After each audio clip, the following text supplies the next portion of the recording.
할렐루야. 오늘도 주의 말씀과 은혜를 사모함으로 이 전을 찾으신 여러분들을 환영하고 축복합니다. 광고에 우리가 주차 공간이 우리 후문에도 있다라는 광고를 했는데요. 혼자 팔 만큼 우리가 그렇게 많은 차량이 오는 것은 아닌데요. 어떤 의미냐면 사실은 뒷공간에 주차 공간이 많은데도 우리가 습관적으로 조금 불편하기도 하다 보니까 거기를 잘 안 찾다 보니 다른 사람들이 자꾸 거기다 주차를 해요. 다른 분들이 빈 공간에 주차하는 게 그런 건 아닌데 정작 우리가 필요할 때 잘못하면 우리가 사용하지 못할 수도 있기도 하고, 그리고 자꾸 우리가 그곳에 차를 대봐야 또 그 땅이, 그 후문이 좀 정이 가지 않겠는가라는 생각도 들고요. 그리고 사실은 지난 주 중에 이 옆에 체육센터가 있잖아요. 거기다가 주차를 한다는 작은 컴플레인이 좀 있었어요. 그래서 사실 본인들도 저희 교회에다가 주차하는 걸 제가 너무 많이 알거든요. 때로는 우리 교회 정문을 막아놓은 경우도 있었고요. 그런데도 불구하고 그거에 대해서 그 사람들이 그러하듯이 똑같은 방법으로 악유하고 싶진 않았고요.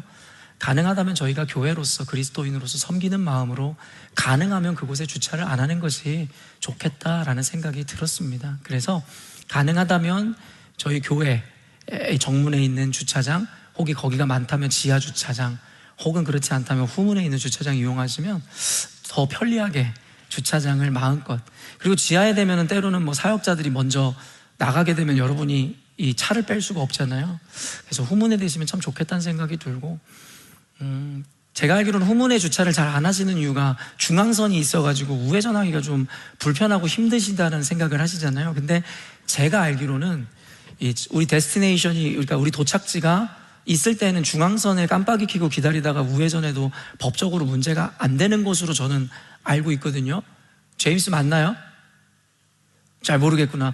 저는 제가 읽어본 그 룰에 의하면 그래요. 그래서 영어를 좀 더 잘하시는 분들이 명확하게 읽어보시고 알려주시면 좋을 것 같습니다. 제가 알기로는 중앙선을 너무 우회전하셔도 괜찮습니다. 그리고 주일에는 딱히 차들이 정면에서 많이 안 오기 때문에 쉽게 우회전할 수 있을 거라고 생각이 드는데요. 아무튼 여러분 모쪼록 잘 후문 주차장 이용해 주시기를 부탁드립니다. 오늘 또 오수정 권사님 식사 준비해 주셔서 너무 감사한데요. 아주 먼 곳에서도 불편한 다리 이끌고 어제부터 오셔서 준비하는 모습이 참 감사했고, 하나님께서 참 기뻐하시는 헌신이라는 생각을 합니다. 여러분도 드실 때에 당연하게 생각하지 마시고 감사의 마음 한마디씩이라도 꼭 전해주시면 어떨까라는 생각을 해보게 됩니다. 이제 우리 앞뒤 옆분들 보면서 인사했으면 좋겠는데요. 이렇게 인사할게요. 눈을 꼭 마주치면서 당신만으로 충분합니다, 이렇게 인사하겠습니다. 무슨 의미일까 또 궁금하기도 한데요. 이번엔 또 앞뒤 옆분들 바라보시면서 당신만으로 만족합니다, 이렇게 인사했으면 좋겠네요. 인사할게요. 이런 오글거리는 소리는 교회에서 안 시키면 여러분 평소에 안 하잖아요. 그러니까 이럴 때라도 그냥 한번 해보는 거예요. 어떤 마음으로 이런 인사를 나눴냐면요, 이전에는 저희 교회 어쨌든 인원이 많지 않기 때문에 많지 않다라는 것이 저한테는 조금 부담 내지는 어떻게 보면은 또 다른 어떠한 고민거리이기도 했던 적이 있었던 것 같아요. 근데 오늘 예배를 드리는 가운데 앉아있는 한 명 한 명이 너무 귀하게 느껴지고, 어쩌면 대형 교회에서 느끼지 못하는 그 마음을 작은 교회 목회자들은 더 느끼지 않을까라는 생각을 합니다. 꼭 그렇진 않지만 한 영혼의 소중한 말입니다. 그리고 오늘 다른 관점에서는 제가 예배를 드리면서 여러분이 찬양하는 모습을 보는데 한 사람 한 사람이 너무 커 보이는 거예요. 그리고 꽉 차 보이는 거예요. 어찌 보면은 믿음의 눈으로 보았다고 할까요? 그러다 보니 이곳에 사람이 없는 것이 아니라 차고 넘치고 많다라는 생각이 들 정도로, 그런 의미에서 여러분만으로 만족합니다, 충분합니다라는 인사를 해보고 싶었어요. 그렇다고 우리가 이 자리에 늘 머무르자는 얘기가 아니라 더 높은 곳을, 더 선한 것을 지향하되, 그럼에도 불구하고 그것이 오늘에 대한 부정이나 오늘에 대한 불만으로 시작되진 않았으면 좋겠습니다. 그저 오늘을 주신 주님, 우리에게 이렇게 귀한 한 사람 한 사람의 공동체를 주신 주님께 감사의 마음과 함께 더불어 하나님 앞에 더 높은 곳을 향해 나아가는 우리가 되었으면 좋겠습니다. 그런 의미에서 우리 한 번만 더 인사할게요. 제가 당신을 너무 사랑합니다, 이렇게 인사하겠습니다.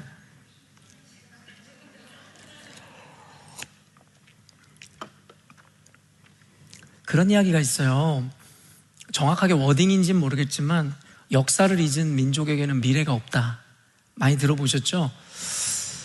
그래서 저는 비교적 교회 역사라든가 이와 같은 역사적인 어떤 탐구 내지는 공부를 해서 여러분에게 많이 가르쳐주는 목회자 중에 한 명이라고 저는 생각합니다. 왜냐하면 과거를 잊은 자들에게는 현재도 없고 미래도 없다라는 것을 저는 너무나 뼈저리게 잘 알고 있기 때문이죠. 그래서 많은 이들이 이 역사를 돌아보며 반면교사 삼아 혹시 그 역사 가운데 실수나 잘못으로 인해서 일어난 그 부정적인 결과를 생각하며 우리가 그와 같은 전철을 밟지 않도록 오늘의 나를 다스리거나 나에게 한 번 더 꾸짖을 수 있는 하나의 계기가 되기도 하고, 또 과거를 통해서 더 밝은 미래와 더 나은 미래를 향한 힘찬 동기부여가 될 수도 있겠죠. 저는 요즘에 과거의 제 설교를 좀 많이 찾아 듣는 요즘입니다. 한 3년 전에 4년 전에 했던 설교를 들으면서 저 때는 내가 저런 마음으로 설교했구나, 또 그런 설교의 내용을 들어보면 저 때는 교회가 또 저런 상황 가운데 여러 가지 컨텍스트 안에 있었겠구나, 이런 생각도 하고, 또 저의 또 다소 촌스러운 옛 모습을 제가 보면서 많이 발전했구나, 이런 생각도 했더랬습니다. 그 설교를 또 들으면서도 저 때가 설교를 더 잘했네, 이런 생각이 들기도 하고, 저 때는 오히려 더 스피치가 자연스럽다, 이런 생각들도 하면서 자기 반성의 기회와 함께 내가 지금 잊고 있고 놓쳐버렸던 것이 무엇인가를 다시금 붙잡는 시간을 가져봅니다.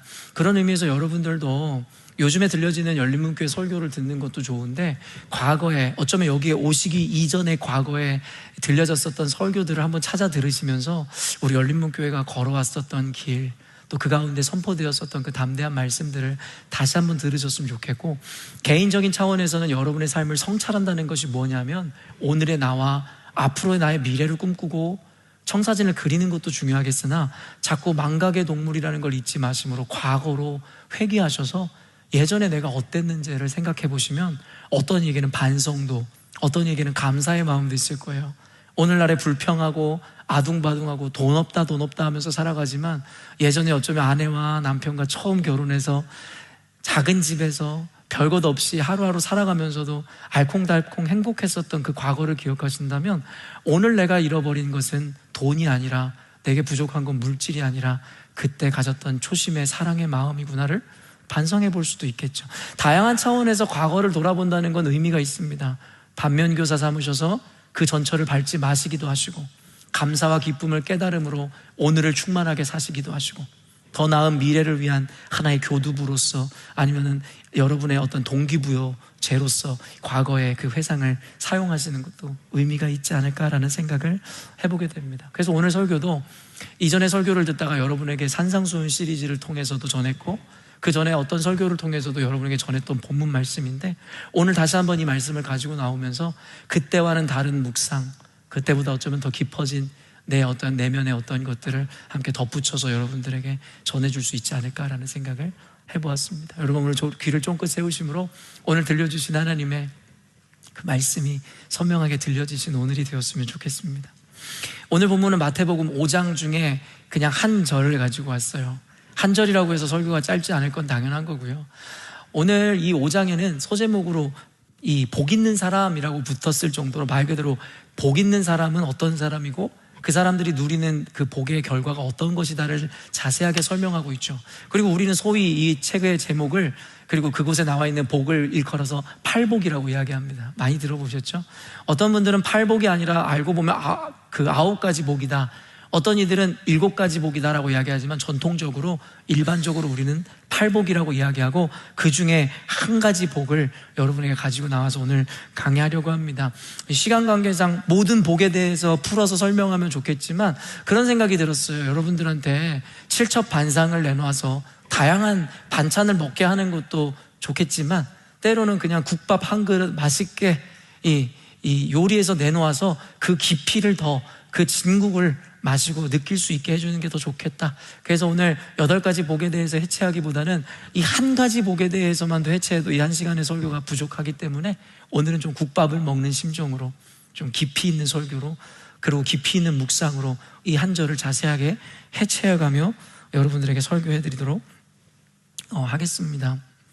우리가 잘 알고 있는 8가지 이 복에 대한 것. 그런데 여러분, 우리가 또 한 가지 구분해야 되는 것은 우리가 말하는 이 복은 성경에서 이야기하는 복과는 다르다라는 것이죠. 우리가 복 있는 사람, 이 복에 대한 설교를 좋아하는 이유는 무엇이냐면 성경에서 의도하고 가르치는 복이 아니라 내가 생각하는 그 복과 동일시 여기기 때문입니다. 엄밀히 생각해보고 따져보면 성경에서 이야기하는 복은 우리가 바라고 원하는 것이 이루어지는 복의 개념과는 전혀 다른 거예요. 왜냐하면 성경에서 기본적으로 인간은 죄인이고 인간의 실존은 부패했으며 그들이 생각하는 것은 늘 허망할 수밖에 없습니다라고 성경은 규정하잖아요. 로마서에서 의인은 없으니 하나도 없다라고 이야기하잖아요. 그렇기 때문에 고로 그와 같이 부패한 자들이 또 부패한 마음으로 품고 소망하는 것은 곧 악할 수밖에 없다가 성경의 논리입니다. 그렇기 때문에 우리가 생각하는 복의 개념으로 내가 원하는 것, 바라는 것이 이루어지는 것이 복이라면 성경에서 이야기하는 그 복의 개념과는 전혀 다른 의미다라고 우리는 생각할 수 있어야 된다는 거죠.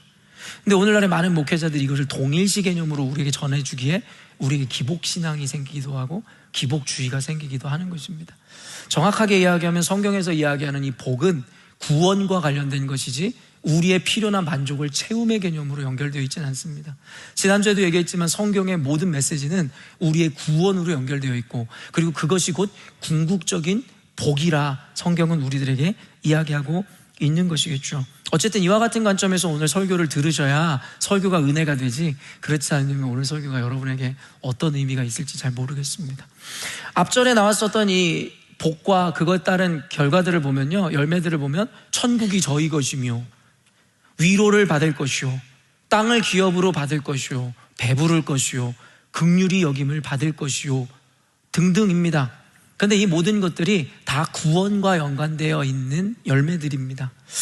그런데요, 그 여러 가지 복 중에 제가 오늘 본문을 콕 집어서 가지고 나온 이유는 무엇이냐면 그 여러 가지 복의 열매들 가운데 제 이목을 사로잡는 본문, 그리고 그 복이 오늘 본문이었기도 하고, 그리고 제가 생각할 때에 가장 가치로운 복이지 않을까라는 생각이 굳이 제 안에 개인적 묵상에 있어서 여러분에게 이 한 절을 다른 복들을 제쳐놓고 여러분들에게 전하고자 했던 것입니다. 오늘 본문에 나오는 이 복의 결과인 하나님을 볼 것이미요는 헬라어 원어의 의미를 살펴본다면 여러분, 이 본다라는 동사는 체험과 그리고 경험을 기초하는, 그리고 그것을 기반으로 하는 동사입니다. 무슨 말이냐면 우리가 그냥 생각해 본다, 눈여겨본다 이런 개념에서의 본다가 아니라 내가 직접 만나고 경험해서 본다의 의미를 갖고 있는 그 의미가 바로 오늘 헬라어 원어가 갖고 있는 이 표현 의미입니다. 그런데 이 의미를 살펴볼 때에 언젠가도 여러분에게 이야기했지만 히브리 원어에 야다라는 단어 여러분에게 나눠주었잖아요. 야다가 무엇이에요? 우리가 쉽게 성경에서 해석할 때는 안다라는 개념으로 해석이 되죠. 하나님을 안다, 하나님을 야다한다 라는 의미예요. 근데 이 야다라는 히브리어 원어에 보면 여러 가지 해석이 있는데 한 가지는 말 그대로 안다, 그리고 두 번째는 부부 간의 은밀한 성적인 관계를 의미하고 세 번째는 체험을 이야기합니다. 근데 이것을 분리해 놓을 필요도 없이 이것을 하나로 함축적인 의미로 우리가 해석해 볼 때에 결국에는 우리가 하나님을 야다한다, 안다라는 것은 깊이 체험하고 경험하여 은밀히 그분을 안다의 개념을 갖고 있다라는 거예요. 언젠가도 비근하게 여러분에게 예를 들지만 저는 오바마를 압니다.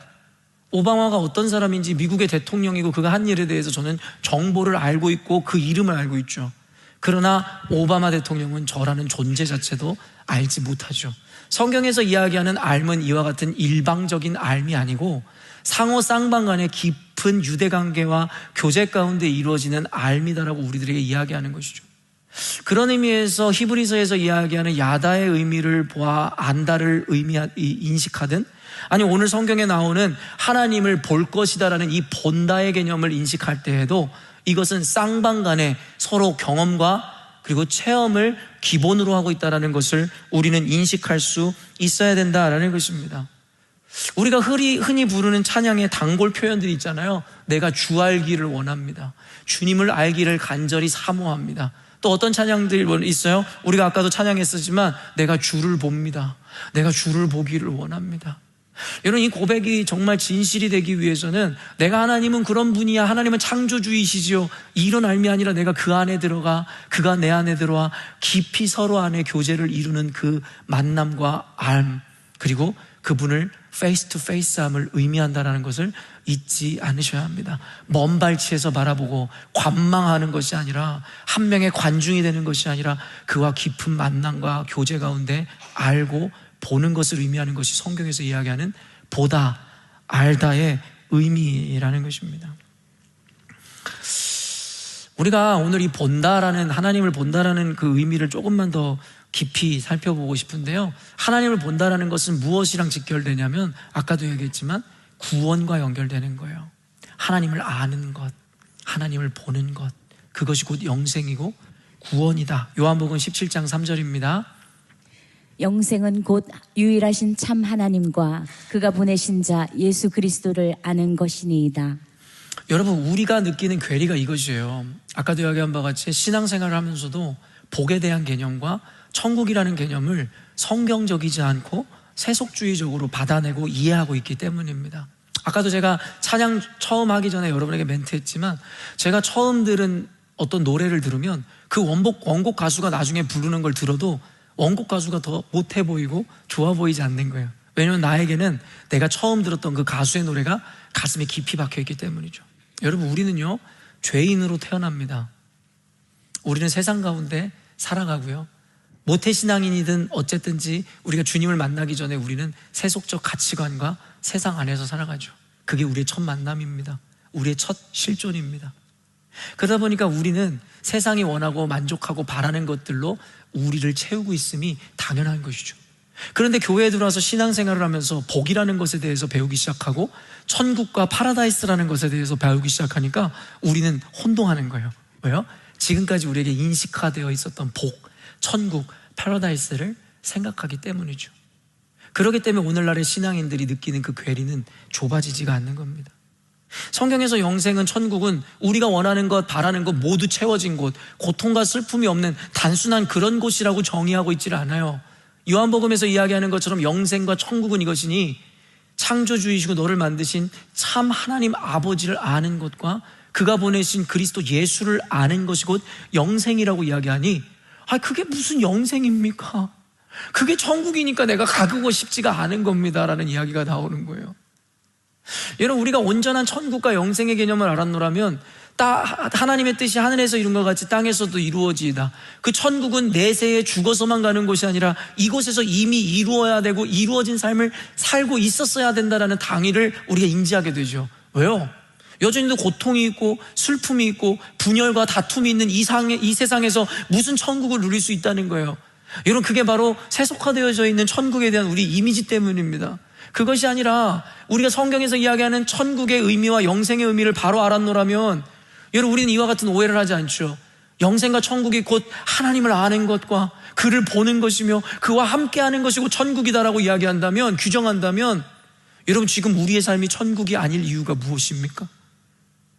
여전히도 재정적으로 어렵고 건강에 문제가 있고 가정에 불화가 있고 이 시대가 너무나도 어둡고 힘들지라도 우리를 염세주의적으로 만들 이유가 뭐가 있냐라는 거예요. 우리는 하나님을 보고 있는데요, 하나님을 알고 있는데요, 주님과 동행하고 있는데요, 그래서 이미 천국이 내 안에, 우리 가정 안에 들어와 있는데요. 사랑하는 성도 여러분, 아는 것도 바로 알아야 됩니다. 보는 것도 바로 봐야 합니다. 그 바로 보고 바로 안다는 것은 내가 알고 싶고 보고 싶은 것을 보고 아는 것이 바로 알고 보는 것이 아니라 성경에서 보여주고자 하는 것, 성경에서 가르치고자 하는 것을 보고 아는 것이 온전한 알미고 지식이라는 걸 잊지 않으셨으면 좋겠습니다. 오늘 본문에 이 마음이라고 해석되어진 헬라어는 카르디아라는 단어입니다. 이 단어가 그때 당시에 그리스인들에게는 두 가지 큰 개념에서 해석되고 이해되었었는데요, 첫 번째가 뭐냐면 육체적으로 신체의 중심 기관을 의미하는 것이 카르디아라는 단어입니다. 그리고 두 번째는 비유적으로는 감정이나 사고의 중심지를 뜻하는 게 카르디아입니다. 그러니까 이 카르디아라는 단어를 사용했을 때 당시에 그리스인들이나 헬라어를 아는 자들은 이것이 곧 신체 기관의 일부를 뜻하는 바와 동시에 우리 내면의 중심을 뜻하는 것이다라는 것을 이미 알고 있었죠. 그래서 그 해석을 따라 오늘 성경은 그 카르디아라는 단어를 마음이라고 해석해 놓은 겁니다. 여러분, 언제부터인지는 모르겠어요. 아마 여러분도 잘 모르실 것 같아요. 아주 오랜 옛날부터 사람들은 아마 이 개념이 그들에게 뿌리 깊게 박혀 있었던 모양이에요. 그래서 가슴 혹은 심장 속에 마음이 있다라고 생각했던 것 같아요. 그것을 반증하는 것이 무엇이냐면, 여러분 영어 단어 보세요. heart. heart는 우리의 신장 중에 하나인 심장을 뜻하는 단어이기도 하고, 말 그대로 우리의 마음을 뜻하는 이 뜻이기도 하잖아요. 그게 동의어로 쓰인단 말입니다. 그런데 그 이 영어뿐만이 아니라 제가 불어를 또 알아봤더니, 찾아보면서 불어를 보니, 제가 불어 발음은 영어 발음보다 더 안 좋을 테니까, 그런데도 여러분한테 소개를 해줘야 되니까 그 소리를 들으면서 계속 들어봤더니 콜 뭐 이러는 것 같아요. 콜 뭐 이게, 여러분 혹시 이 유튜브로 듣는 분들이든 여러분 중에 불어를 아는 분들 저를 조롱하겠지만 전 이만큼 노력하고 있는 거예요. 여러분한테 그런 게 있다라는 걸 실제로 알려줘요. 콜 뭐 이러는 것 같아요. 그 콜 이게 뭐냐면 심장과 마음으로 해석되어지는 불어예요. 그 다음에 여러분, 독일어는 제가 생각보다 좀 더 나은데 heart라고 하는 것이 무엇이냐면 바로 마음과 심장을 의미하는 독일어더라고요.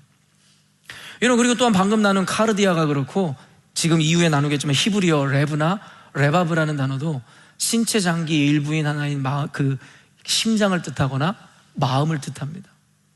이게 참 언어도 신기하고 재밌는 게 많아요. 여담이지만 여러분, 우리가 아빠 엄마 그러잖아요. 근데 영어도 보면 mom 이렇게 이야기하고 빠빠 마마 이렇게 이야기하고, 같은 민족도 아니고 어근이 같지도 않은데 이들의 언어가 왜 이렇게 공통점을 보이는지 모르겠는데, 어쨌든 간에 하나님의 언어를 흩으셨지만 여전히도 마음에 심중이 통하는 어떤 개념들은 분명히 있는 것 같아요. 그렇죠? 그래서 심장 안에 마음이 있고, 그래서 발전한 언어에는 마음과 심장을 동일어로 사용하게 되는 것이겠죠. 사실 마음은 머리나 손, 발, 신체 기관이 아니잖아요. 그러다 보니까 마음은 심장이나 어떠한 기능을 감당하고 있는 신체처럼 작용되어지는 것이 아니에요. 어떤 물리적으로 작용되는 것이 아니라고요.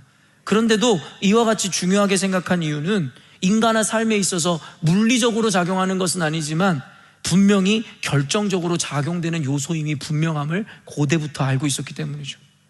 그래서 수천 년 전에 쓰여졌던 잠언 16장 32절에서 이런 얘기를 하거든요. 읽어볼까요? 노하기를 더디하는 자는 용사보다 낫고 자기의 마음을 다스리는 자는 성을 빼앗는 자보다 나으니라. 여러분, 수천 년 전에 쓰여진, 고대에 쓰여진 문헌이란 말이에요. 노하기를 더디하는 자는 용사보다 낫고 자기의 마음을 다스리는 자는 성을 빼앗는 자보다 낫다. 여러분도 아시겠지만 고대 사회는 전쟁 사회였습니다. 그들은 힘을 길러서 힘이 생기면 약탈하고 남의 나라를 지배하고 그렇게 영토를 확장하는 것이 전부였어요.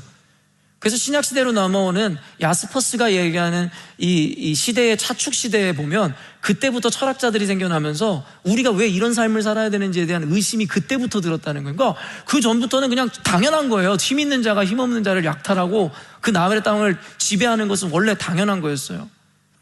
그러다 보니까 그때 당시에 여러분, 그들이 갖고 있었던 사고는 뭐예요? 당연히 남의 성을 빼앗고 지배하고 이기는 것, 그 용사가 최고라는 생각을 하고 있었죠. 그것은 곧 부와 명예와 권력과 국가를 상징하는 거였으니까요. 근데 놀랍게도 그와 같은 시대관념의 잠언서에서 이 지혜자가 이야기하는 것이 뭐예요? 노하기를 더디하는 자가 그 용사보다도 낫고, 자기의 마음을 다스리는 자는 성을 빼앗고 남의 것을 지배하는 것보다 낫다라고 이야기하고 있다는 거죠.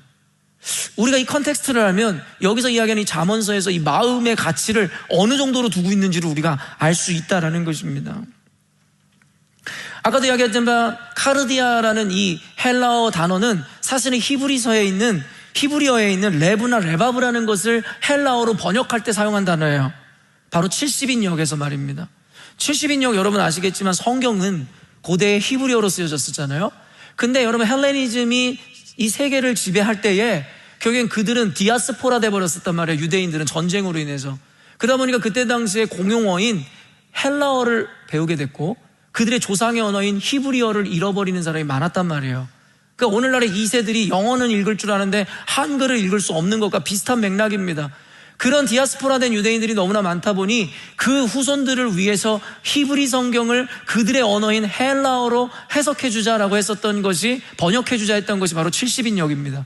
그래서 히브리어로 쓰였던 것을 헬라어로 번역할 때 이 마음이라는 것을 카르디아라고 헬라어로 표현했고, 히브리 원어는 레브나 레바브라는 단어라는 것을 여러분에게 굳이 설명해 드리는 것입니다. 그런데요, 아까도 설명한 바와 같이 레브와 레바브라는 첫 번째 이 해석의 문자적인 의미는 바로 가슴을 의미하는 거예요. 가슴. 근데 두 번째로 비유적인 의미로 해석이 될 때에는 인간의 사고, 종교적, 윤리적 행위의 원천의 의미를 내포하고 있는 것이 레바브라는 뜻입니다. 그러니까 아까 얘기한 그 해석 그대로입니다. 그리고 신약 성경에서 이 용어를 이 곳곳에서 사용하게 되는데요, 사용하게 되는데, 이 용어는 인간의 지정의의 근본 원천을 가리키는 데 사용됩니다. 여러분, 지정의가 무엇입니까? 인간의 세 가지 심정 요소라고 이야기하는데요, 지성과 감정과 의지 등을 전인격적 의미로 설명할 때, 아우를 때 지정의라는 말을 사용하는 거예요. 그러니까 이 마음이다라고 해석된 이 의미에는 지정의, 전인격적인 그 의지의 원천을 담고 있다라는 것을 우리가 이해하면서 이 마음이라는 의미를 마음속에 새겨야 된다는 거죠. 그것은 단순히 감정이 아니라는 거예요. 그 마음이라는 건 단순히 감정이 아니라 지성과 감성과 우리의 의지, 우리의 기준, 그것이 담겨져 있는 게 마음이다라고 우리가 이해해야 됩니다. 그래야 그 다음이 해석됩니다. 그리고 여러분, 청결, 마음이 청결한 자라고 할 때 청결의 의미는 헬라어 까타로스라는 단어를 사용하는데, 당시 유대교의 정결 예식에 주로 사용된 용어로서 도덕적, 종교의식적인 정결을 의미했던 거예요. 그러니까 단순히 몸을 씻는다, 깨끗하다의 의미가 아니라 종교적 차원에서의 정결함을 의미했었던 것이 바로 이 까타로스라는 청결의 의미였다라는 거예요. 그래서 본문에 적용을 하면 인간의 모든 사고와 행위의 원천인 마음이 결국에는 탐욕이라는 마음과 두 마음으로 살아갈 것인데, 결국에는 그 두 마음에서 해방시켜 결국에는 하나의 마음을 품는 것, 그것을 정결이라고 얘기하는 거예요. 우리가 도덕적으로 윤리적으로 좋은 생각을 하는 게 정결한 마음을 이야기하는 게 아니라, 인간의 마음은 타락하여 본래는 하나님 한 분만을 모시고 성경의 기준을 마음에 담고 살아가야 했지만, 죄로 말미암아 탐욕과 인간의 욕망이 마음으로 들어오며 우리는 두 마음을 품기 시작했다는 것이고, 그래서 성경에서는 뭐라고 이야기합니까? 두 마음을 품어 정함이 없는 자로다. 이와 같은 자들은 주께 구하고 무엇이든 받을까 생각하지 말라라고 이야기하죠. 두 마음을 품어 정함이 없기 때문입니다. 좋은 생각을 해라, 긍정적인 생각을 해라가 성경에서 이야기하는 청결과 마음의 정결을 의미하는 것이 아니라, 우리 마음에 있는 두 가지 마음 중에 한 가지를 내몰아 버리고 하나님을 품는 것, 그리스도의 마음을 품는 것을 마음의 청결이고 정결이라고 이야기하고 있다는 것이고, 마음을 정결하게 할 때에 비로소 우리가 구원을 이룰 뿐만이 아니라 하나님의 백성으로 우리가 본래 이곳에 존재하는 목적과 우리의 사명을 오롯이 깨달을 수 있다는 것입니다. 그러지 않은 세상을 살아가면서 그리스도인이라는 이름으로 교회라고 살아가면서도 하나님의 사명도 목적도 그를 중심으로 살아가지 않는 이유가 이 때문이죠. 타락한 마음과 정함이 없는 마음으로 내 가족과 내 만족과 내 이기와 내 탐욕을 채우기 위하여, 그리고 그것이 삶의 목적이 되어 그것을 채우는 삶을 살기 때문에 우리의 마음은 정함이 없고, 그러니 그 마음으로 교회와 예배를 드리면 마음이 정죄되고 무겁고 힘든 겁니다. 그래서 하나님의 말씀은 뼈와 골수를 쪼개고 우리의 폐부를 찌르기까지 우리의 수치를 드러내는 말씀이라고 이야기하는 거예요. 왜요? 우리의 마음이 청결하지 않기 때문이죠. 우리의 마음에 하나님의 형상이 없기 때문인 것입니다.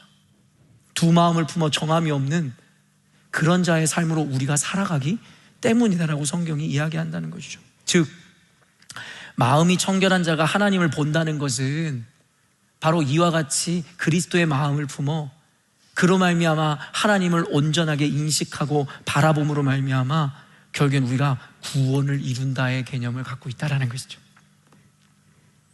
여기까지가 구원론적 관점에 의한 해석입니다. 성경은 구원을 위해 쓰여져 있어요. 그래서 본질적으로 구원론적인 관점에서 먼저 해석하는 것이 옳습니다.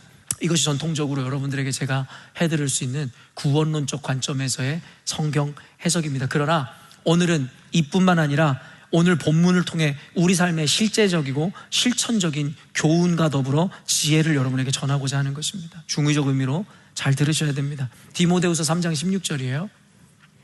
모든 성경은 하나님의 감동으로 된 것으로 교훈과 책망과 바르게 함과 의로 교육하기에 유익하니. 지난주에 여러분에게 이 개념을 잠깐 얘기했을 때랑은 반대로 오늘 인식하셔야 됩니다. 좀 헷갈리실 수도 있는데요, 제가 지난주에 여러분에게 이야기하면서 오늘날의 많은 목사들이 설교를 교훈적이고 교육적인 차원에서 하는 오늘날의 세태에 대해서 좀 안타깝다라고 여러분들에게 이야기했는데, 그런데 그 말이 곧 성경에서 우리에게 교훈이나 교육적인 윤리적인 이야기를 가르치지 않다라는 이야기가 아니라고 이야기했습니다.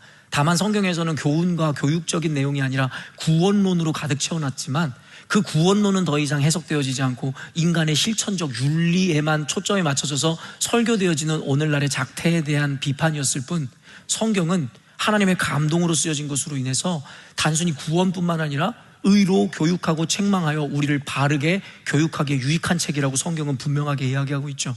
그래서 제가 이야기한 이 개념과 이 균형을 이룬 가운데 하나의 말씀을 우리의 지침서나 교육이나 교훈으로 받아들인다면 그 구원의 기틀 안에서 우리는 지혜롭게 세상을 누릴 수 있는 삶을 살게 된다라는 것입니다. 그래서 오늘은 지난주와는 다르게 조금은 실천적이고 교훈적인 의미에서 실제적인 지혜를 성경을 통해 여러분에게 나눠드리고자 한다라는 것이죠. 여러분이 보는 세상의 색깔은 어떤 색깔입니까? 요즘에 세상이 어떤 색깔로 보입니까? 제가 1부 예배 때도 이 질문을 했더니 성도들마다 저마다의 해석으로 이해하다 보니 그 질문의 요지를 정확하게 파악을 못 하시는 것 같은데, 여러분 어떠세요? 요즘 여러분이 보는 세상은 어떤 색깔입니까? 라는 질문에 여러분은 어떤 색깔이라고 얘기해 보시렵니까? 아마도 보는 분들의 관점과 그리고 세상에 대한 이런 이해와 해석에 따라 전혀 다르게 여러분에겐 그 색깔이 나타날 것 같은데요, 여러분 어떤 이가 이야기하는, 아니 공통적인 이야기가 있어요. 뭐냐면 하나님의 은혜를 입고 성령이 임했을 때에 가장 먼저 나타나는 변화, 이거는 영성가들 뿐만 아니라 헨리 나우엔 그리고 리즈 하워즈라는 영성의 아버지라고 하는 분도 동일한 고백을 하고, 그리고 여러분 영성의 아버지 또 누가 있어요? 김두영 목사도 하는 얘기고 경험했던 얘기들이에요. 그러니까 뭐냐면 저도 처음에 그 어린 시절에 하나님의 열심으로 율법주의적으로 채워져 있었던 제 삶에 성령님이 찾아오기 시작했고, 그 성령의 경험으로 인해서 제 눈에 비늘이 벗겨지고 눈이 떠지면서 처음 나타났던 열매가 리자워즈나 헨리 나우엔 그 외 영성가들이 얘기하는 거랑 동일했습니다. 뭐냐면 세상이 다르게 보이는 거예요. 세상의 색깔이 달라지는 거예요. 생명이었는데 색이 입혀졌다는 이야기가 아니라 세상에 대한 해석이 달라지고 세상이 더없이 의미로 다가오기 시작했다라는 것이죠. 그동안에 나에게는 무가치였고 아무것도 아니었던 것이 나에게 가치로 다가오기 시작하고 하나님의 의미와 하나님의 숨결이 그 모든 것에 담겨져 있음이 보이기 시작하더라는 것이죠. 어떤 이는 그래서 이런 얘기를 하잖아요. 사람이 세상을 보는 것은 눈이 아니라 마음이다. 얼핏 들으면 무슨 말인가 싶다가도 저는 이내 곧 이해가 됩니다. 이런 하나님을 체험한 것뿐만 아니라 어린 시절에, 학창시절에 제 어떤 추억 때문에 언젠가도 여러분에게 좀 나눠드렸던 것 같은데, 제가 신앙생활하면서 제가 너무 좋아했었던 첫사랑 누나가 교회에 있었더랬어요. 그 첫사랑이, 남자에겐 첫사랑이 되게 중요하잖아요. 큰 의미잖아요. 물론 여러분들은 다 여기 있는 배우자가 첫사랑이겠지만 저한테는 첫사랑이 따로 있었어요. 그런데 여러 가지 과정을 통해서 결국에는 그 누나와 처음 교제를 하게 되었던 그 순간을 저는 기억해요. 밤늦게까지 통화를 하다가 마침내 정식으로 교제를 하기로 했었던 그 순간. 그런데요, 놀라운 일이 일어났어요. 다음 날 이제 눈을 뜨고 학교를 등교하는데, 원래는 우리 하율이처럼 맨날 학교 가는 게 지옥 같고 너무 싫었어야 되거든요. 그런데 그 무거운 가방을 메고 그 지옥 같았던 학교를 가는 그 발걸음이 너무 가벼운 거예요.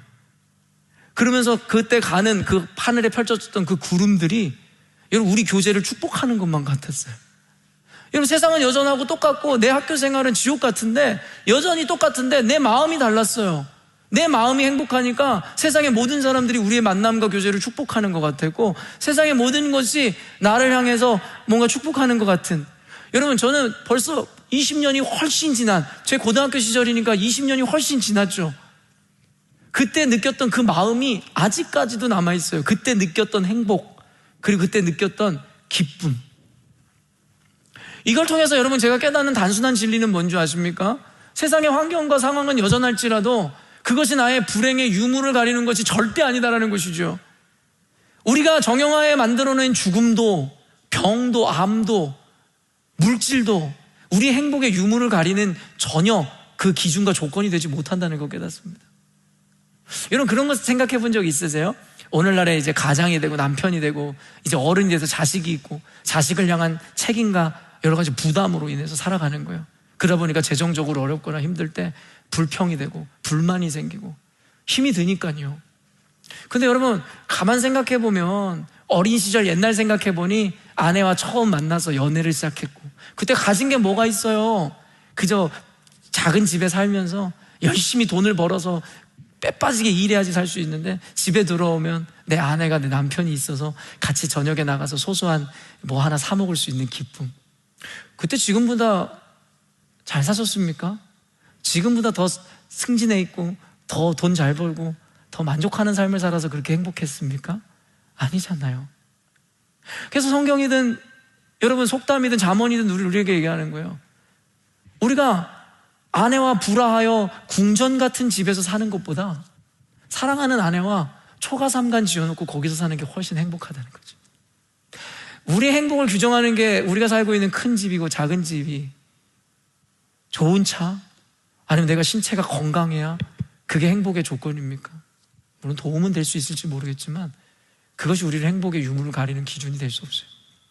우리 마음이 어떠냐에 따라 누군가에겐 너무나도 행복한 것이지만 우리에겐 불행이 될 수도 있고, 어떤 이에겐 불행한 것이지만 우리에게 행복이 될 수 있죠. 비관한 예로 그런 얘기 하잖아요. 당신이 오늘 헛되게 보내고 게으르게 보내는 오늘 하루가 시한부 인생으로 살아가는 어떤 이에게는 어떤 돈과 금액과도 바꿀 수 없는 소중한 가치라고. 우리가 하루하루 한 시간을 소중하게 생각하는 사람이 어디 있습니까? 그래서 어떤 이에게는 생명도 바꿀 수 없는 하루의 가치라는 거예요. 그래서 저는 여러분에게 늘 이야기하잖아요. 가치라는 것은 정해져 있는 게 아닙니다. 존재하는 어떤 것 자체에 고유의 가치가 있는 게 아니에요. 그것을 어떻게 바라보는지에 대한 우리의 관점에 따라 그것의 가치가 달라지는 것이죠. 돈이 가치롭습니까? 일반적으로 그렇죠. 근데 어떤 이에게 돈은 가치롭지 않습니다. 돈이라는 것을 바라볼 때에 그것의 가치를 전혀 부여하고 있지 않기 때문이죠. 그렇기 때문에 여러분들이 이를 통해서 지혜를 배우시길 원해요. 결국에는 존재하는 어떤 것에 그 가치가 결정되는 것이 아니라 그것을 바라보는 여러분의 관점과 여러분의 마음에 따라 그 가치가 좋은 것이 될 수도 있고 최악이 될 수도 있는 유동적 개념이라는 것을 말입니다. 그런데 여러분 안타까운 사실이 있어요. 뭐냐면 우리 인간의 마음이 죄로 말미암아 왜곡되고 부패했다라고 성경이 이야기하거든요. 우리는 마음으로 세상을 봐야 되고 마음으로 세상이 우리에게 가치가 되는 건 사실인데 성경의 논리를 보니까 우리의 마음은 죄로 말미암아 왜곡하고 부패했다라고 이야기하는 거예요. 그래서 우리는 존재하는 만물에 대한 온전한 가치를 그 의미로 받아내지 못한다고 성경은 규정하고 있다는 것이죠. 예레미야서 17장 9절에서 10절입니다. 만물보다 거짓되고 심히 부패한 것은 마음이라. 누가 능히 이를 알리오마는. 나 여호와는 심장을 살피며 폐부를 시험하고 각각 그의 행위와 그의 행실대로 보응하나니. 이런 비교급이 쓰였잖아요. 만물보다 우리의 마음은 더 거짓되고 부패했다라고 얘기하는 거예요. 그 얘기는 뭐냐면 만물도 부패했다는 얘기예요. 이걸 기억하셔야 돼요. 여러분 아담과 하와의 죄로 말미암아 여러분 부패하거나 그리고 이 망가진 것은 단순히 인간만이 아니에요. 우리 안에 주어진 원리만이 아니에요. 만물도 다 죄로 말미암아 물들은 거예요. 그래서 로마서 강해 들으셨죠? 제가 했던 거, 만물이 하나님의 아들들이 이 땅에 등장하는 것을 고대하고 기대한다는 말이 정확히 이 의미입니다. 모든 주석가들이 그렇게 풀어요. 세상에 존재하는 창조된 먼저 완벽하게 지음받았지만 인간의 죄로 말미암아 세상도 같이 고통당하게 되었다라는 거예요. 그래서 세상에 존재하는 모든 것도 부패한 건 사실인데 예레미야서에서 뭐라고 이야기하냐면 그 부패한 만물들보다도 너희들의 마음은 더 거짓되고 부패했다라고 성경에서 이야기하고 있다라는 거예요. 이로 말미암아 우리 인간의 마음이 삐뚤어져 버렸다고 정의하고 있다는 거예요. 그러니까 어떻게 해요? 우리는 세상을 볼 때 마음의 창으로 보거든요. 마음의 창이라는 걸 통해 세상을 보는데 우리 창문이 더러운 거예요. 그러니까 왜곡이 일어나고 거짓으로 세상을 볼 수밖에 없는 거죠. 그래서 우리는 속는 겁니다. 제가 늘 이야기하지만 성경의 세계관을 여러분에게 강조하는 이유가 뭐예요? 그것이 세상을 보는 렌즈이기 때문입니다. 그게 바로 세계관 월드뷰라는 것의 원래 의미입니다. 우리는 그 월드뷰, 크리스천 월드뷰로, 비브리컬 월드뷰로 세상을 볼 때에 세상이 성경적으로 기독교적 관점으로 이해되고 해석되기 시작하는데, 우리는 눈에 성경적 관점을 끼지 않고 그 세계관을 탑재하지 않고 세상의 관점으로 세상을 보니 세상은 세상으로 받아들여지고 오히려 교회가 이상하게 느껴지는 게 정상이겠죠. 그래서 저는 여러분들에게 성경적 세계관을 가르치는 게 시대적 사명이고 제 삶의 전부라고 생각하는 사람입니다. 그렇기 때문에 우리의 마음으로 세상을 보아야 하는데, 세계관과 마찬가지로 결국 우리의 마음이 왜곡하고 부패되어지고 우리의 마음의 창이 오염되어 있어서 세상을 온전히 보고 판단할 수가 없다라는 것이죠. 그렇기 때문에 우리는 그 마음의 창을 깨끗이 닦아야 돼요. 그래서 마음이 청결한 자가 하나님을 볼 것이다라는 이야기를 하는 겁니다. 왜곡되고 거짓된 우리의 마음을 제대로 닦고 갈고 닦지 않으면 세상이 온전히 보이지 않는다는 거예요. 마태복음 5장 8절 한 번만 더 읽어볼까요? 마음이 청결한 자는 복이 있나니 그들이 하나님을 볼 것이며. 네, 하나님을 보아야 구원이 있는데 하나님을 볼 수 없는 거예요. 그리고 하나님의 형상을 모든 만물에 심어 놓으셨는데 우리가 보질 못하죠. 왜요? 마음의 창이 어두워져 있고 더러워져 있으니까요.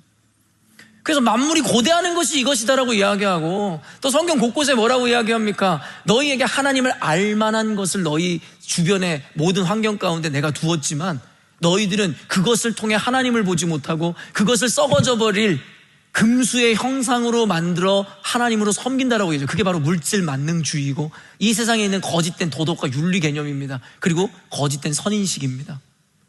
그게 왜곡된 우리들이 품는 선이 선일 수가 없으며 왜곡된 우리의 마음이 품는 탐욕이 온전한 욕망이고 마음일 수는 없는 것이죠. 이건 성경적이고 너무 논리적인 것이죠. 그래서 그 마음을 청결하게 하여 창을 닦아야 하나님이 보이고 하나님이 심겨놓은 모든 형상과 그의 목적과 사명이 모든 만물과 내 주변의 상황들, 관계들, 만남들, 모든 현상들에서 찾을 수 있다는 거예요. 그동안 우리가 왜 하나님을 못 봤는 줄 아십니까? 현상을 현상으로, 문제를 문제로, 관계를 관계로만 받아들이기 때문에 우리는 거기에서 세상 사람들과 똑같은 긍정과 부정, 그와 같은 세속주의적인 관념과 감정만 남게 된 것이죠. 우리가 하나님의 마음으로 세상을 보기 시작하면 세상에 진짜 옳음과 그름이 보이기 시작합니다. 그리고 우리 삶 가운데 일어나는 해프닝들과 사건들을 우연으로 생각하지 않아요. 그곳에 담겨져 있는 하나님의 의미를 발견하게 되는 거죠. 우연은 없나니 하나도 없는 것이고 세상의 모든 것에는 주관자 되신 하나님의 섭리가 빠질 수가 없는 것입니다. 특별히 하나님의 자녀의 삶 가운데 하나님의 개입이 없을 수가 없다는 것을 우리가 모두 알죠. 그렇다면 오늘날의 여러분의 인생 가운데 일어나는 어려움이든 관계의 깨어짐이든 속상함이든 불만이든 부정이든 과연 하나님의 개입이 없는 일이 있을까요? 하나님의 허용하심이 없이 일어나는 일이 있겠냐라는 것입니다. 여러분, 그렇다면 현상을 현상으로 보지 마세요. 감정을 감정으로 보지 마세요. 그 가운데 하나님의 숨결을 느끼시고 하나님의 형상을 발견하시고 하나님의 의도와 목적을 보시기 시작하십시다. 그때 하나님을 보게 되고 하나님의 사명을 이루는 공동체가 되는 것입니다. 사실 오늘 시간이 너무 많이 가서 오늘도 또 삼지법으로 여러분들에게 3가지 이제 논점을 가지고 왔는데 다 전할 수는 없을 것 같아요. 그래도 오늘은 여러 가지 음식을 내놓는 마음보다는 하나라도 여러분에게 깊은 맛을 우려내는 설교를 하고자 하는 마음으로 오늘 3가지 다 못하더라도 한 가지만 집중해 보도록 하겠습니다. 첫째, 어떻게 하면 우리가 하나님 앞에서 청결한 마음을 가질 수 있을까? 마음의 중심과 의도를 살피시면 됩니다. 여러분 스스로는 기준하지 마세요. 여러분은 이미 왜곡되어 있거든요. 여러분이 옳다 생각하는 그 옳음이 이미 거짓이거든요. 그렇기 때문에 제가 이야기하는 기준을 잘 살피십시오. 마음의 중심과 의도를 살펴보셔야 합니다. 우리 마음 상태를 스스로 점검해야 된다는 거예요. 우리가 먹은 마음의 상태를 냉정하게 판단해야 된다는 거예요. 내 의도와 목적이 바른 것을 지향하고 향하고 있는지 말입니다. 또한 하나님의 말씀을 기준으로 바로 세워진 것인지 말입니다. 우린 지금까지 오픈 투 유든 제자 양육 프로그램을 통해서 옳은 지식과 성경의 기준과 하나님의 말씀을 통해서 진리를 배웠습니다. 근데 여러분에게 점검하라는 거, 요즘 계속 여러분에게 얘기하죠.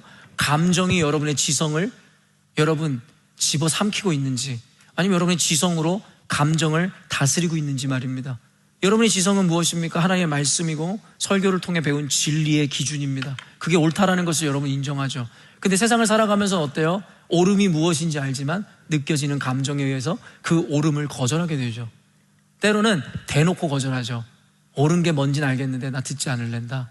그냥 나는 내 감정대로 살랜다. 내가 느껴지는 대로 살랜다. 그러다 보니 하나님의 뜻과는 반대길로 갈 수밖에 없는 것입니다. 느낌과 감정으로 사는 게 아닙니다. 하나님의 기준으로, 지성으로 그 감정을 컨트롤하고 다스리고 그 마음을 다스리는 게 성숙이라고 성경에서는 이야기하고 있다라는 것이죠. 여러분, 아무리 여러분들이 행하고 있는 일들이 옳고 윤리적이고 거룩해 보인다 할지라도 여러분, 여러분의 마음의 의도와 목적과 중심이 올바르지 않다면 그것은 도리어 여러분에게 독이 되는 것임을 잊지 마셔야 됩니다. 지난 주간에 악개말을 통해서 본문에서도 제가 여러분과 사도 바울과 바나바가 크게 싸워 갈라지는 모습을 여러분에게 함께 나눴던 적이 있습니다. 근데 생각해 보세요. 이런 본문은 굉장히 레어한 거예요. 일반적이지 않아요. 생각해 보면 성경은 믿는 자들을 인컬리지하거나 어떤 이들에게 믿음의 용기를 더하고자 하는 의도와 목적으로 마케팅적인 요소라면 설득을 하는 이야기들로 채워져 있어야 되잖아요. 그런데요, 당시 초대교회의 지도자였던 사도 바울과 그리고 이방 선교의 핵심이었던 바나바가 서로 크게 다투어 싸워 갈라졌다라는 이야기를 굳이 성경에 기록해 놓을 이유가 뭐가 있을까요?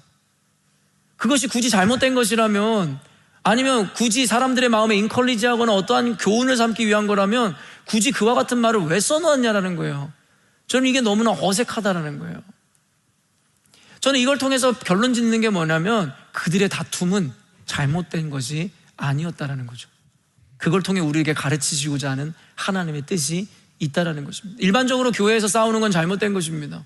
신앙 안에서는 시기, 질투와 다툼과 분열은 마귀의 언어라고 분명히 가르치죠. 그럼에도 불구하고 그 교계의 지도자들 둘이서 그렇게 크게 싸워 결론적으로 화해하거나 용서한 것이 아니라 갈라진 모습을 성경에서 그대로 드러내는 이유가 뭐겠냐라는 것입니다. 그 싸움은 잘못된 싸움이 아니라는 거죠. 단순히 결과만을 가지고 나쁘다 좋다를 판단하는 우리들에게는 이해되지 않겠지만 하나님은 우리의 옳고 그름을 보는 것이 아니라 마음의 중심을 보시는 분이라는 것을 이해한다면 이해할 수 있습니다. 왜일까요? 여러분, 사도 바울과 이 바나바의 그 마음의 중심과 의도는 온전한 것이었기 때문입니다. 텍스트로 들어가도 어떤 이견이었습니까? 여러분, 바울은 이 선교 전략에 있어서 그리고 공동체적인 개념에서 1차 전도여행 때에 온전하지 않은 이유로 인해서 그 전열을 이탈했었던 마가를 받아들이게 된다면 교회 혹은 선교단체, 공동체의 질서의 균열이 될 것이라는 것을 생각했을 거예요. 그래서 공동체적인 개념에서 마가를 받아줄 수가 없었던 것이죠. 옳은 의도입니까? 근데 여러분, 바나바의 마음은 어땠을까요?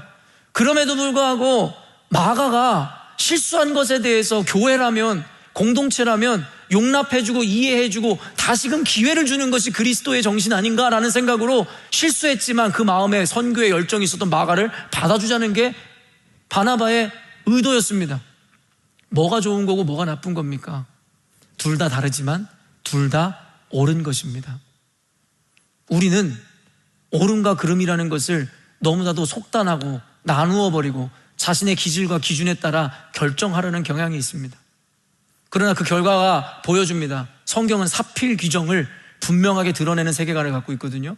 잘못된 것이었다면 그 열매도 잘못됐어야 됩니다. 근데 그 이유에 어떠죠? 사도 바울은 또 다른 곳에서 복음을 전해서 하나님의 말씀을 편만하게 하고, 마가와 바나바는 또 다른 곳에서 하나님의 말씀을 펼침으로 세포가 분열하듯이 효과적으로 하나님의 일을 이루기 시작하더라는 것이죠. 우리가 주목해야 되는 것은 그들이 어떤 이유로 싸웠느냐가 아닙니다. 그들이 내놓은 열매가 어떤 싸움이다라는 것이 아닙니다. 그들의 마음의 중심이 무엇이었는지, 의도가 무엇이었는지가 중요하다라는 것이죠. 교회 공동체 안에서 가끔 다툼이 일어나고, 그리고 이 부부 간의 다툼, 조직 안에서의 어떤 직장 안에서 다툼이 일어나는 것, 여러분 너무 당연합니다. 그게 상식입니다. 부부 안에 이견이 없고 다툼이 없고 교회 안에 여러분 어려움이 없다면 그게 비정상이고 비상식입니다. 전혀 다른 문화, 전혀 다른 기질과 성향과 감정과 배움의 지식과 여러분 그와 같은 사람들이 모여있는데 어떻게 다툼이 안 생길 수 있고 싸움이 없을 수 있습니까? 싸움이 없고 늘 편안하고 교회가 늘 좋으면 그게 더 이상한 거고 그 집단은 피해야 돼요. 아마 이단일 확률이 높아요. 이단들은 어쨌든 간에 진짜 가스라이팅을 잘하는 모양입니다. 그런데요, 정상적인 교회 집단이나 정상적인 부부라면 싸우지 않거나 감정적으로 이견이 없을 수가 없다라는 거죠. 우리 어제 카일 형제랑 우리 선미자매도 이 카페에서 일하다가 서로 작은 다툼이 있었다라는 그 이야기를 나누면서 그게 부부의 삶이고, 일을 하다 보면 서로 민감한 상태에서 서로 오해 아닌 오해든 아니면 어떤 이유로 해서 맘상하는 일이 있을 수밖에 없죠. 여러분 그걸 이상하게 여기니까 그게 이상한 거예요. 그건 정상입니다. 그런데 문제가 뭔지 아십니까? 서로 다른 이견과 의견을 가지고 싸우고 다투는 것 자체가 잘못된 게 아니라 대부분의 부부싸움이라든가 어떤 이들의 다툼을 제가 면밀히 살펴보면 모두가 자신의 감정이나 의도에 따라 그저 이유와 당위를 끼워 맞추고 자기의 정당성을 확보하기 위한 논리를 펼치기 시작한다는 게 문제입니다. 자신의 마음을 이미 정하고 그 외에 있는 사실이나 팩트를 자신의 마음을 옹호하거나 변호하기 위한 당위로 삼기 위한 도구로서 그것을 전락시킨다는 게 문제라는 거예요. 제 이야기가 여러분 무슨 말인지 이해가 되십니까? 사람은 마음 먹기에 달려 있습니다. 이미 부정을 생각하기로 시작하면 옳은 것은 보이지 않습니다. 모든 것에서 잘못된 것을, 부정을 발견하려 합니다. 그리고 그것을 자기가 품은 부정과 불만의 당위로 삼으려고 하죠. 부부싸움의 핵심은요, 사실은 누가 옳고 누가 그른지 따위는 중요하지 않아요. 옳고 그름이라는 건 자신들의 마음의 의도와 목적을 이루기 위한 당위로 삼을 뿐, 결국에는 의도가, 목적이 중요한 것입니다. 교회 공동체요, 부부관계요, 옳을 수 없죠. 인간은 다 악한데요. 그 악인들과 죄인들을 모아놓은 게 교회인데요. 그리고 여러분을 인도하는 목자라고 하는 저 역시도 죄인인데요. 어찌 완벽할 수 있습니까? 그런데요, 마음에 이미 부정의 씨앗이 싹이 트면요, 옳음이나 선함이나 하나님의 말씀이 보이진 않아요. 무조건 부정적이고 나쁜 것만 보이게 되죠. 왜요? 그래야 자신이 품은 의도와 목적을 이룰 수 있으니까요. 그리고 그것을 정당화할 수 있으니까요. 그렇기 때문에 토저 목사가 이야기하는 것처럼 우리 마음에는 재앙의 씨앗이 모두 담겨져 있습니다. 이걸 포텐셜이라고 하는 거예요. 죄의 잠재력입니다. 중요한 게 뭔지 아십니까? 싹을 틔우지 말아야 돼요. 싹을 틔우면 죄송하지만 걷잡을 수 없습니다. 그리고 제가 임상적으로 보았을 때에 통계를 낼 수 있는지 모르겠지만 제 경험에 의하면 10명 중에 싹이 트여진 부정의 마음을 돌이키는 사람은 1명이 채 되지 않아요. 왠지 아세요? 이미 싹이 텄기 때문입니다. 그러면 그가 듣는 설교, 그가 만나는 관계, 그가 보는 세상은 모두 부정적일 수밖에 없죠. 그리고 그것들을 찾아내야만 하죠. 그래야 자기가 정당화되기 때문입니다. 그게 인간의 실존입니다. 사무엘상 16장 7절 말씀입니다. 여호와께서 사무엘에게 이르시되 그의 용모와 키를 보지 말라. 내가 이미 그를 버렸노라. 내가 보는 것은 사람과 같지 아니하니 사람은 외모를 보거니와 나 여호와는 중심을 보느니라. 사람이 보기에 선하고 좋은 것은 아무 의미 없습니다. 중요하지 않아요. 여러분이 만들어 놓은 윤리의식이나 선하다라고 규정한 것들은 하나도 중요하지 않습니다. 그게 진짜 사실이어도 말입니다. 하나님은 용모를 보시지 않아요. 드러나는 모양을 보지 않아요. 여러분이 정당성으로 삼고 있는 그 어떤 당위도 명분도 의미 없어요. 하나님은 우리 중심을, 마음을 보시거든요. 우리 마음의 의도가, 우리 마음의 목적이 무엇인 줄 알거든요. 근데 너무 재밌는 건 뭔지 아세요? 성경에 사람의 속을 누가 알리오? 그 사람의 속에 있는 자기 마음만 알 뿐이라.